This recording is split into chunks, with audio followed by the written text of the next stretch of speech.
Hello and welcome to Boomer Banter, where we have real talk about aging well.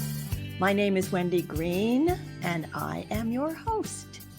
And with over 15 years of experience with aging well and plenty more to come, I'm here to tackle all the uncomfortable, unexpected, and hopefully life affirming questions you've been pondering to help make the journey a little less rocky and a lot more fun. So if you want to age well, you are in the right place. My guest today, Heather Evanson Brooks, is a certified aging in place specialist, and she has earned 2 National Association of Realtor certifications. As the founder of How to Age Your Way, Heather focuses on connecting aging communities with support and education for safe, independent living. Additionally, she co founded Step Up Housing with her sister, creating affordable housing for older adults. Heather is an active volunteer with the National Aging in Place Council and serves as the chapter chair in Southeast Florida and AARP Speakers Bureau. Heather is a third generation Los Angeles native turned Fort Lauderdale resident with nearly 3 decades in real estate and a background in education. I am really looking forward to learning a lot from Heather. I'm at that point in my life where I'm trying to decide what my best living option will be for the next 20 plus years. And my son has also been asking me about what my plans are, and I don't really have a good answer for him. As many of you know, I am aging solo, so that adds another layer of complexity to aging in place. Things like how much will I need to modify my home to prepare for a time when I may not be as mobile as I feel right now? And what about long term care for myself? And should I need it? What if I can no longer drive? How will I get around? So, weighing the pros and cons of aging in place and possibly downsizing or moving into a senior living facility are all options that I need to consider. And I'm sure a lot of you need to consider these options as well. So, in today's episode, we are going to focus primarily on aging in place, the modifications that may need to be made, and some of the exciting innovations that are currently available and others that are coming soon. So, join me in welcoming Heather Brooks to Boomer Banter. Hello, Wendy. How are you? I am terrific, Heather, and I'm so glad I found you and that you're here today. I love that you were having me on the show because I love this subject, as you know, and listening to your questions, it's really who, what, where, when, how, and all of that stuff in our communities. That's why I got involved because people are missing that component. Yeah. So let's start out by kind of telling me what it means to be a certified aging in place specialist. So everybody has their own the way that they work with their designation. You've got OTs and PTs that will go in and actually modify homes. I look at my CAP certification as looking at everything aging in place as a whole, and everything that surrounds it. You got to start from the curb to get into the house when you're aging in place, because it's not just about in the house, but how are you going to get out of the house? Yeah. Well, there's a lot that goes into it. So aging in place, it's a large subject. CAP certification when you have CAPS the certified aging in place. fighting, yes. Okay. Through NAM, we go in and we really look at a home and how we can make the home more livable, whether it be using universal design, whether it be using modifications or integrating technology into helping you age. So What do you mean by universal sign? universal design, Design. it's a type of design that we look at with aging in place. It's an open concept. Most of our buildings and communities are being designed in a universal design. So it's open concept to anybody, visibility and livability. Anybody can live there and anybody can visit. Whether you're in a stroller, you can barely walk, you're crawling, wheelchair, walker. So it's open to anybody and inviting. Okay. Yeah. So you heard me start out with I'm trying to decide what's the right thing for me. So, what do you tell somebody about the pros and cons of aging in place? Um, so I love the fact that here's the best part of it. The fact that you're even talking about it now and spearheading it before something happens is the best pro anybody can ever talk about. The con is if you are that 1 in 4 that takes the slip and a falling tier after the age of 65, and most of those slip and falls happen in your home. So if you can take that, those ideas of let's do something now about how we're living, the house we're living in, what are we, should we be living here? Where could we be living? What are our options? Goes back to that. What's going to work for us? It's right sizing your life. I know a lot of people say downsizing. I like to call it right sizing.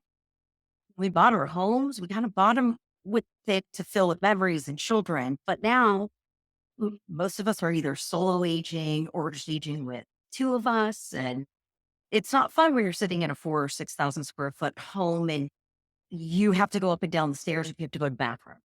Mhm. Yeah, that would be a problem, Yeah. right? Yeah. What we look at. Okay, so you said you started the curb. All right. So, is there a scenario that you can kind of walk me through? So we're starting at the curb of my house, and you look at the house, and you're like, okay, now what? Yeah. Well, am I looking at a house that's in a rural area or am I looking at a house that's, in the city? Because that's going to be vastly different. When you're in a rural area, you also have to think of, are you going to have to put technology in their home for services to come? Because if you remember, take that slip or a fall in your home, how's somebody going to find you? If you have a neighbor constantly checking on you that's right next to you, where they maybe can hear you scream or they can, you know, I'm just saying it's important to think of those things. So when you are talking about something that's rural, let's look at right from the curb. What's the access to get into the home? Do you have steps getting into the home? Do you have steps, in the garage on the side? You have to have a 0 step entry to get into that home.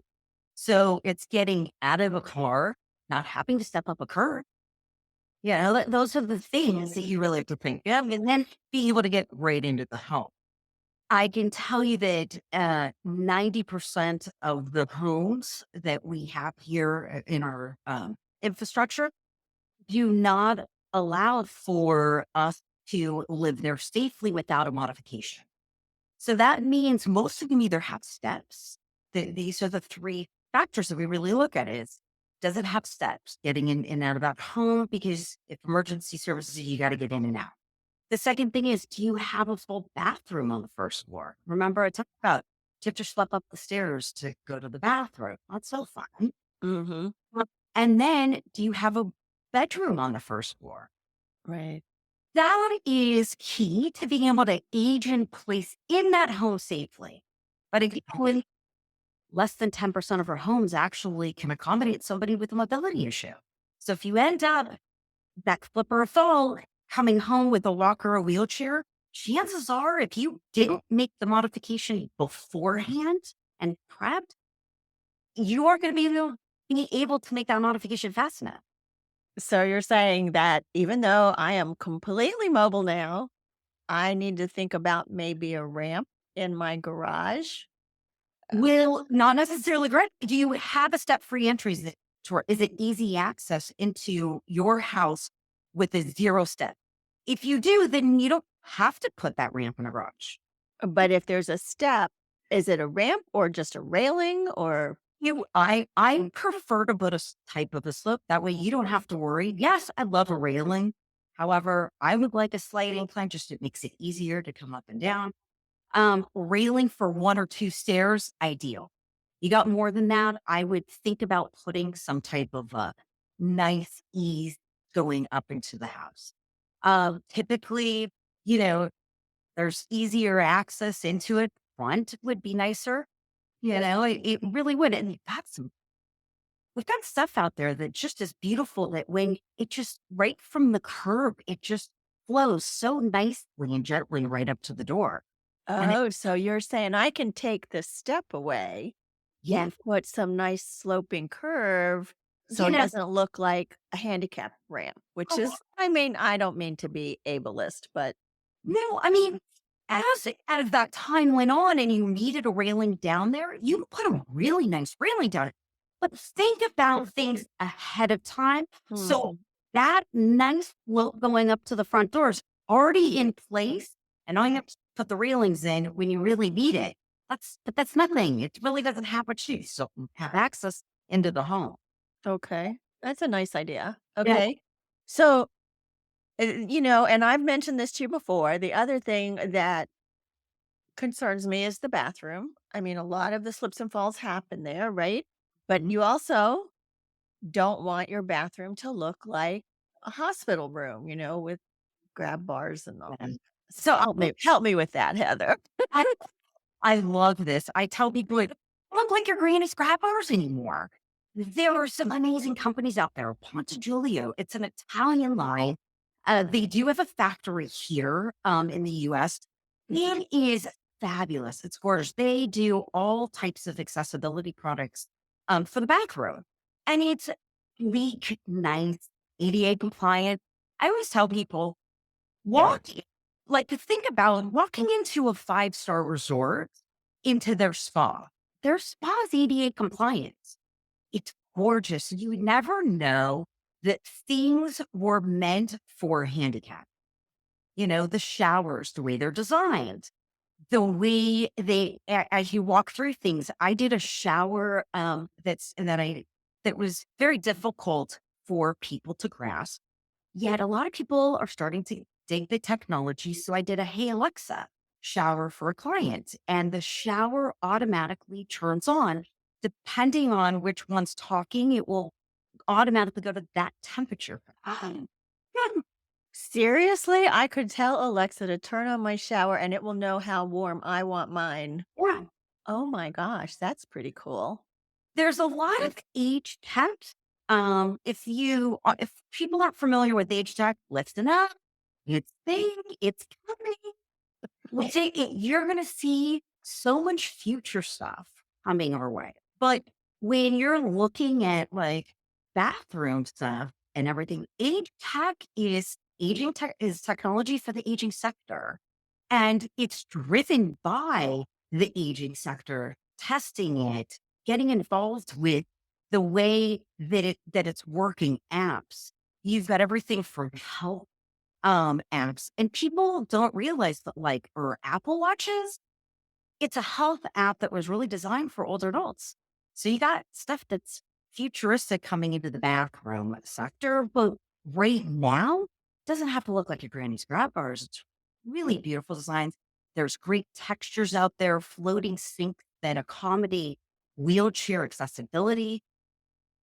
Yeah. Yeah. And you've shared a bunch of links with me that I will share in the show notes Yeah. about some of this. So, and I just see that Tambay ADA Renovations shared a link as well in the chat. So, Great. Thank you. yeah. Share things. So let me ask you about budgets for modifying our homes. Like, you recommend starting now. So what kind of budget do I need to think about? You know, it's it's tricky because here's the catch on that, and it's a double-edged sword. If you are a homeowner that has deferred maintenance, it's going to be a lot more than it would be somebody that has, that's continuously updated and kept up the home.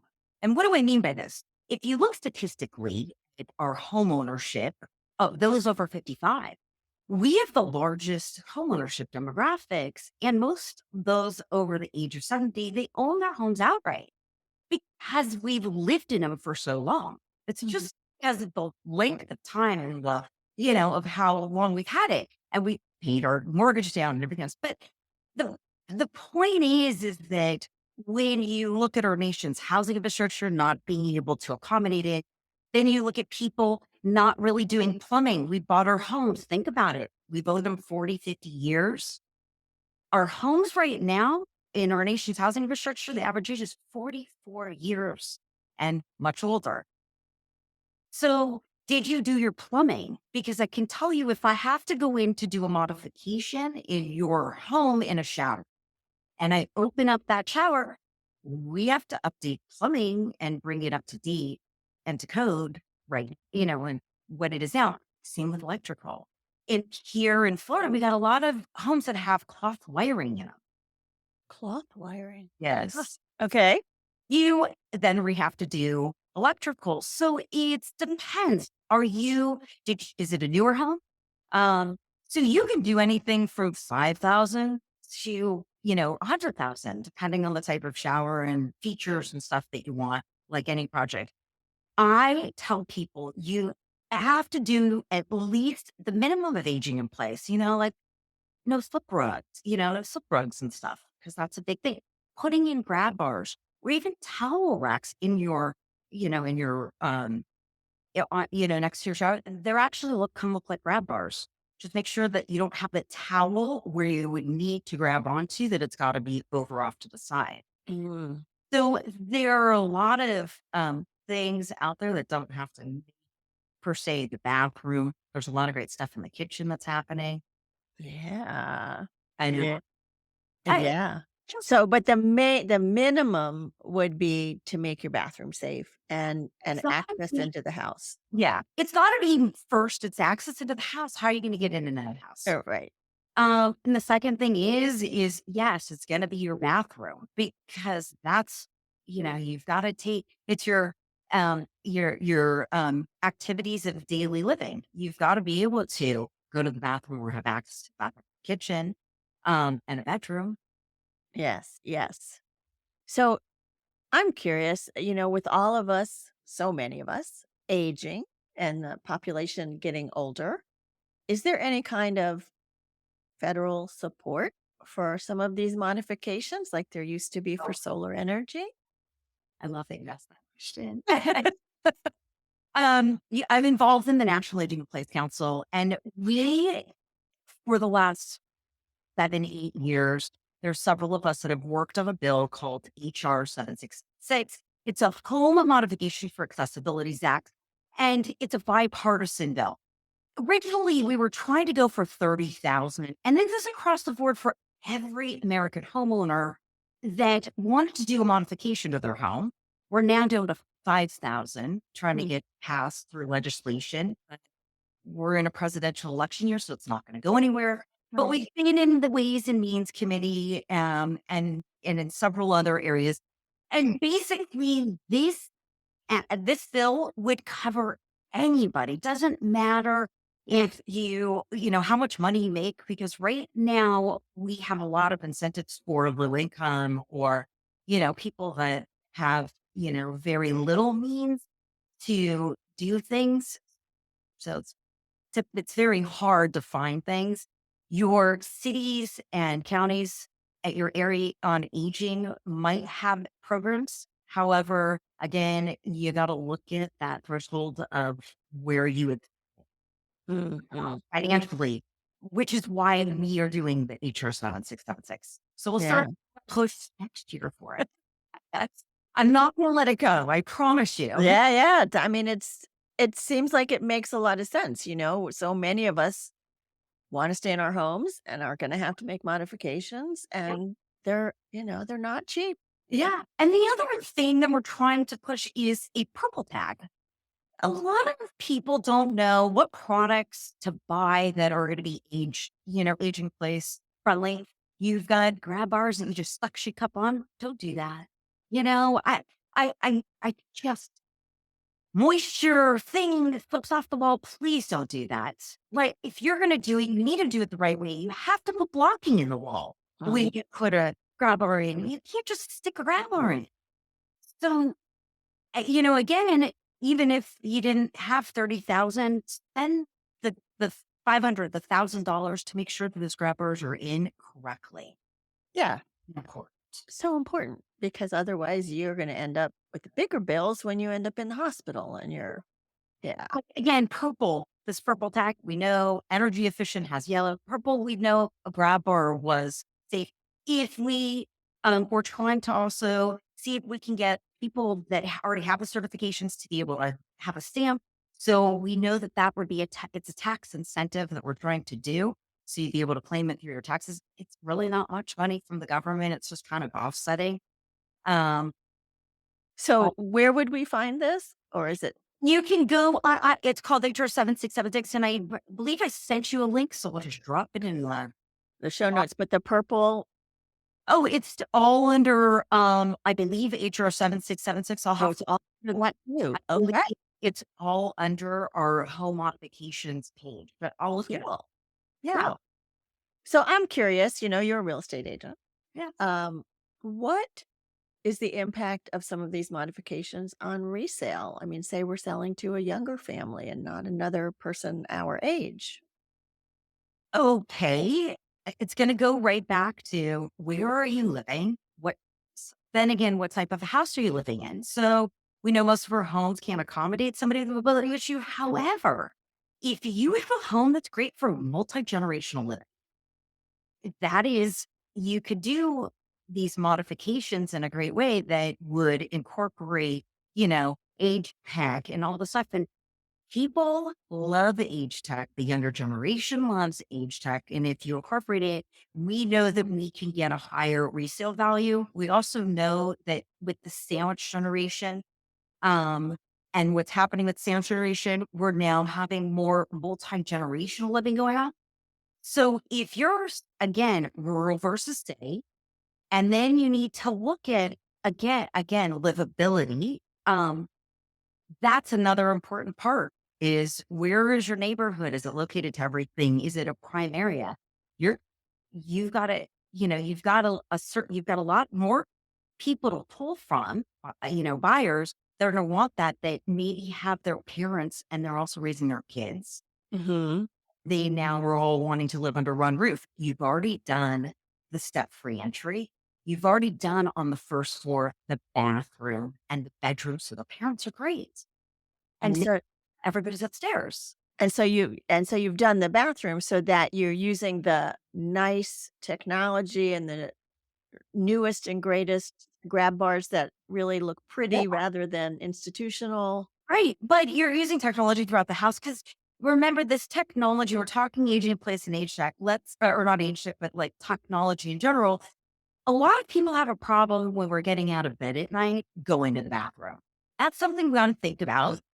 So when you're aging in place, I told you it doesn't just, it's a very loaded question. It doesn't start at the curb. So if you're walking through the house, it's getting through the door. It's now transitioning from one room to another. Do you have a little lip that goes from one room to another that you have to get over? What about carpet versus wood flooring? So, how wide are the doorways? Are you going to scrape your knuckles? Mhm. Like, And do what we? about lighting? That's a big thing. Most of us over the age of 50 need a lot more light than we needed at 20.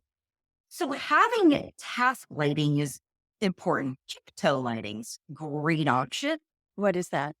Tiptoe lighting is the lighting that's below the cabinets on the flooring. So it just lights up the flooring and it's not so bright in your face. It's great when if you're getting out of bed and you're needing to go to the bathroom, you want lights that are going to light the path up so you can kind of see, but without waking everybody up in the room or yourself. But it's bright enough for you not to trip over anything. Yeah. So and that is all technology. If you really think about it, you could do it from an iPad. It's Oh, fun. really? Yes. No. And, I know the younger my son and daughter love lighting, sets the mood and the ambiance and whatever. So even if you put it in for safety reasons, it still is lovely addition. So that's what I tell people. It's not your granny's grabbers, and it doesn't have to look like the way that our great grandparents and our grandparents aged. It doesn't. It doesn't have to look sterile and yucky, and the colors and it being drab. We have so many patterns. especially for people that have a hard time seeing. There's some great patterned, pieces that you can put to help them. There's great textures you can use for people that have issues with eyesight as well. Without having to make it look, or you can still make it look aesthetically pleasing. So, who would I talk to, Heather? Would I call someone like you, a certified aging in place specialist, to kind of get started with the plan? Yes, you would find somebody with their area of expertise. All of us with CAPS have our areas that we work in. Some just do home modifications, some do the universal design, which incorporates all that home modification. You've got interior designers that use it for the color palettes and for the textures. So it's kind of a collective thing. That's why I joined the National Aging in Place Council, because when we talk about aging, it's a community of people. We're not all, you know, we don't have every single aspect of it. Not all of it. Not like if you have an OT or a PT that comes in and just installs the grab bars and stuff for you, but maybe they don't have the design side of it, like thinking, Alexa, turn on the shower. Right, right. So it's no different than finding, a builder that does just your basic work and then the builder that does this kind of work. You have caps also. Okay, so I will talk to a Mhm. certified aging in place specialist, walk them through the house, and get If you some ideas. look up under National Association of Home Builders, if we have a certification under there, you can find somebody in your area. Very easy and simple. You just type in, I believe, your zip code, and all the people will come up and it'll kind of describe what they do and the services they have. Okay, cool. Now, let's talk about the kitchen because you told me about some cool innovations in the kitchen. So, Mhm. we worry about as we get older, and some people don't even like to cook anymore, but those of us who do, I mean, talk to me about the kitchen, making it Ah, safe. okay.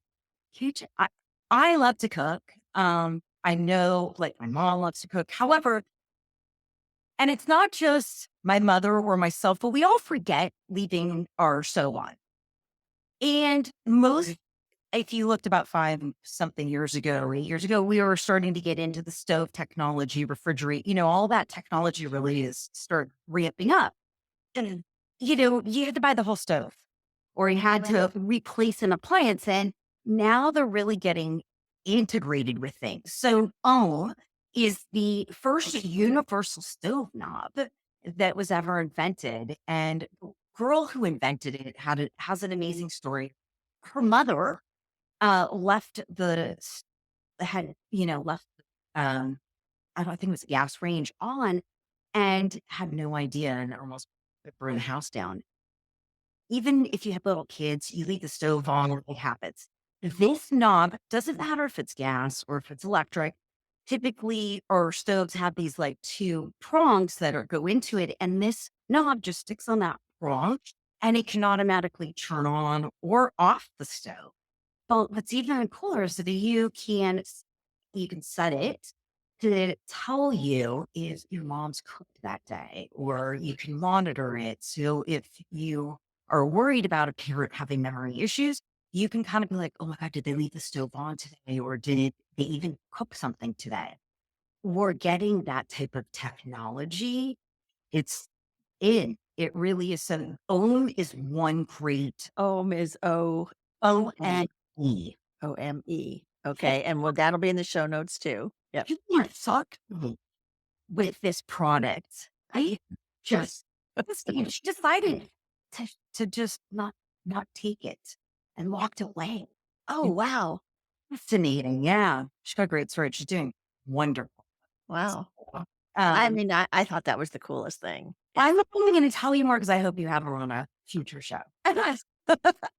You also have all-in-one apps that actually use it's called Smart HQ, and they take all your kitchen appliances. It could be a Samsung with Cuisinart with all different ones, and you can actually use it all in one app.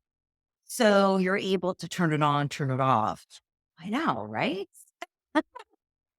Yeah. And if you are talking about resale value of a home and you're integrating all this really cool stuff, and we're doing it for aging in place, but you end up wanting to sell it. The younger generation is going to want this, Oh, for whether sure. whether it's them living there long term with, being sandwiched and multi generation living, or raising their kids in a really cool house that has all those features already. Yeah. Well, the Yeah. other thing I think you would think about in the kitchen, is the height of the shelves, because they make everything so high, and then you need a step ladder, and you don't wanna be getting on a step ladder at this I point. actually, I did a whole series on this, they have some great cabinetry that's out that pulls it out rather than digging back into a cabinet. It's expensive. So again, when you talk about how much you want to spend versus, down here, you can be spending hundreds of thousands of dollars on just cabinetry alone in a kitchen to make it easier access. I will tell you, if the best investment is just those pull-out shelves. Get as many pull-out shelves as you can without redoing everything. Just Uh-huh. sliders. Doesn't have to be fancy. They've got this great, a lot of us want to use our blenders, Uh-huh. but they have shelves now that actually you take the blender just actually comes up, on either a lift or with like a spring, and it just comes right up to, countertop level. You take the bowl out and then you just push it right back in and it hides right back. It's like a cabinet that just comes up. Again, do you want to spend this much? Right, right, right, yeah. All of it has a cost to it, but It y does. are you a long distance caregiver who would like to easily connect face to face with your loved one? The digital health companion from CareLink 360 is a safe, secure, and easy to use device that fosters regular social interactions. In addition, CareLink 360 can provide over 400 health and wellness modules designed around the multiple disease states, interests, and patients' capabilities. Their tools include brain and body fitness, speech improvement skills, attention and processing speed exercises, cognitive, physical, and occupational skill development. And there are reminders for medications, exercises, or activities that are crucial for the well being of your loved one. The digital health companion from CareLink 360 is easy to set up and operate, no technical expertise required. It's designed for hearing and visually impaired. It's touchscreen enabled, and uses an open, safe, private, and encrypted network. Go to mycarelink360.com/ref/boomer to learn more. And when you're ready to purchase, enter boomer in all lowercase at checkout for 5% off your purchase. But I mean, and you wanna think about how you're gonna arrange your kitchen too, so that you things that you use all the time yeah. and easy Right. access. But it goes back to the beginning of our conversation when you were talking to the audience in your introduction and saying, where am I going to move? Am I going to stay? And so when I talk to people, you got to remember, I'm coming from a CAPS certification side, not a real estate side. And I got my CAPS certification because so many of my clients don't want to move from their house. Right. They don't want to leave. So I want to help them stay there. But I know that if they aren't within what we call it livability, the pillars of livability. Housing is your first pillar in livability. If you don't have safe housing as you age, meaning a step-free entry, a full bathroom on the first floor and a bedroom, it's going to be very difficult for you to access all the rest of the stuff. What about your neighborhood? Where is your neighborhood? Are you in a rural area? Or are you in a city? How's that transportation looking if you take the keys away? Mhm. What- Or environment, what kind of environment you are? What's the engagement? Or do they have activities? Do they have social involvement? Or what about how close are you to health that fall happens? Mhm. Know how close is it for an emergency service to get to your house? Again, what kind of services are you going to put in your house if you're in the rural area versus a city area? You know, Yeah. so So much to think about. and then you have, your opportunities. What are your possibilities for seniors if you can't, do things? Housing's your first pillar.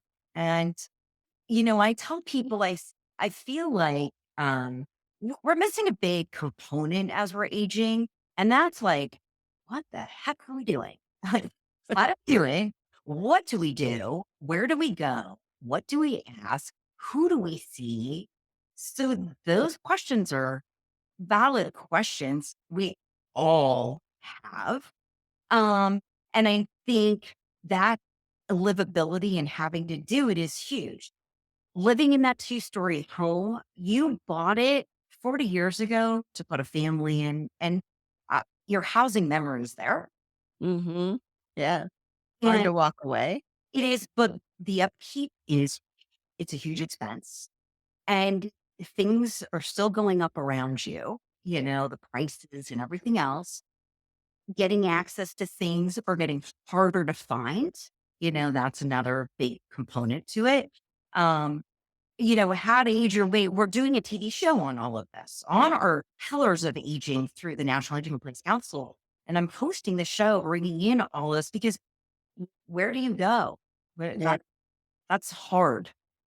These are all hard questions, and I would like you to tell us a little bit about your website, How to Age Your Way, and what we would find there. Yes. So how to age your way. It's a website where you can find resources, education, and connections. So I'm a huge believer in people to people connections.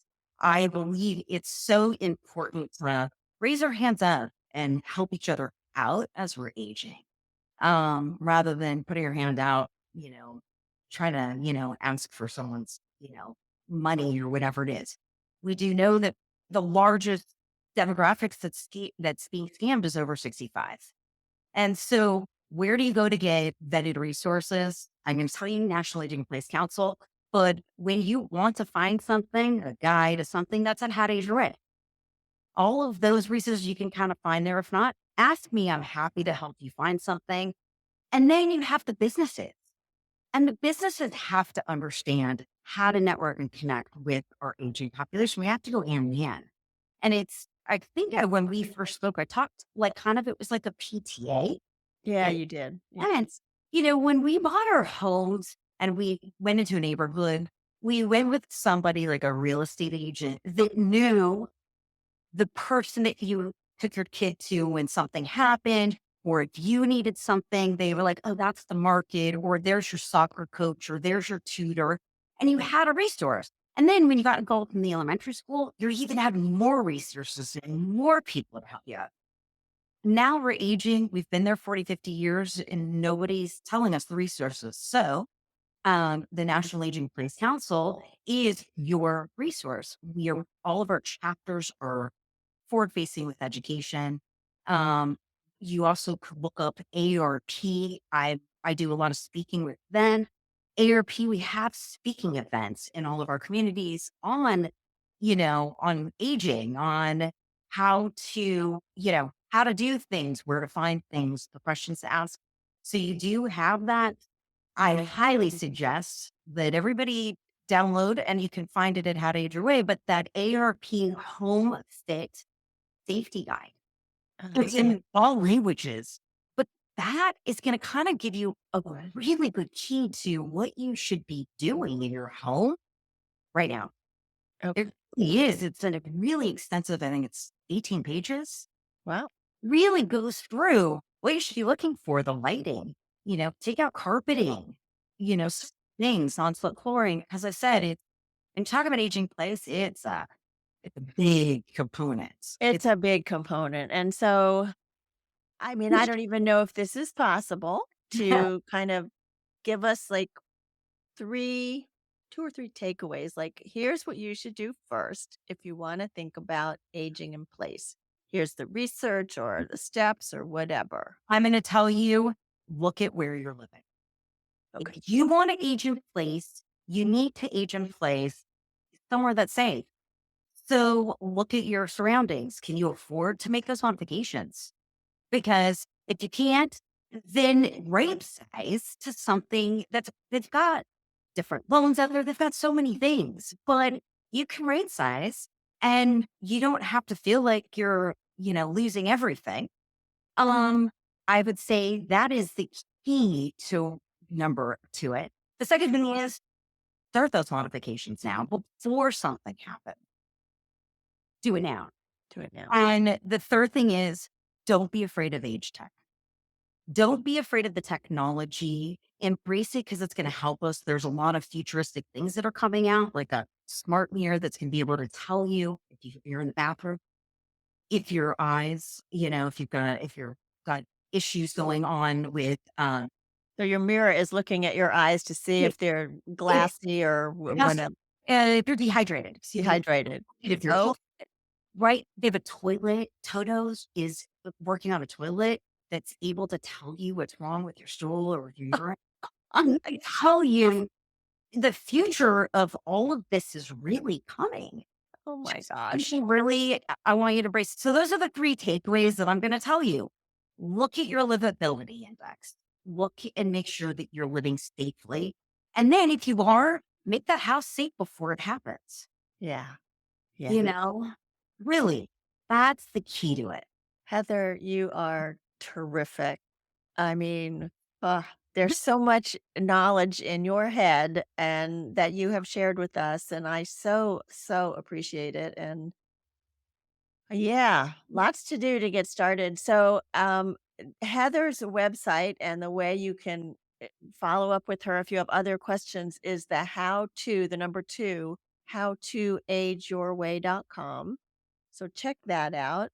Let Heather know what you thought about all that you learned today. Oh, Wendy, do you have any questions for me? I know you were asking me those three questions, but really, like, out of all of this, what did you find interesting? Oh my gosh. Take away. Trying a lot. So much, right? The age tech just blows my mind, blows my mind. Mhm. And actually my boyfriend is putting in a new bathroom and he's looking at some of those pretty grab bars from Pointa On to Julio. Giulio. Yes, they are. They're lovely. They're Oh, lovely. yeah. Do you think they're cabinetry that have grab bars, but they don't look grab bars? I saw that. I know. Very cool. So Do much so much beautiful stuff. Yeah, so no, I need to have somebody come in and start an assessment and see what's possible. is your home a step free entry? No, it has a step or two. Okay, not bad, not bad. And how about your bathroom? Is it on the first floor? It is on the first Oh, floor, good. and so is my bedroom, so Okay, that's a good thing. good, Yes, good. I'm in good shape there. Yeah. Yeah, yeah. Well, then I would say that's those steps and then the bath. Okay. All right. Let me invite people to join Boomer Banter. And you can join that by going to heyboomer.biz, which is our website, and click on connect with us. And then you will know about all these amazing guests like Heather as they are coming onto the show. You will also be involved in getting the newsletter, which always has some really insightful and useful information in it. So go to heyboomer.biz and click on connect with us. And the other thing, please, if you listen on the podcast, rate and review. It helps people find us. It helps us know what you like, what you would like to hear differently, better, whatever. So please be sure to rate and review. So let me tell you about my guest for next week. You know, this month is all about health and safety. So next week, my guest is Mary White, and Mary is a retired epidemiologist with the federal government, and she's an adjunct professor at Emory University in the Department of Environmental Health. I read an article that Mary wrote, and it inspired me to reach out to her. So we're going to talk about the complexity of health screenings for colon cancer and specific women's health screenings, the guidelines make assumptions based on the general population, average risk. But there are times when stopping screenings based on our age, which is kind of what the guidelines say, is not always advised. So we're going to talk about that. And we're also going to talk about the importance of focusing on health rather than just focusing on disease. I love that. So I'm sure there's going to be a lot to learn from Mary. And as you know, each episode of Boomer Banter is an invitation to listen, learn, and apply the wisdom gained to your own life. We're a supportive community, so reach out and join the community. The Boomer Banter podcast is produced by me, Wendy Green, and the music came from Purple Planet Music. Heather, you are delightful, wonderful. I have so enjoyed this, and I'm sure we're going to stay in touch. Wow, thank you for having me. I appreciate it. Thank you for being here. Bye.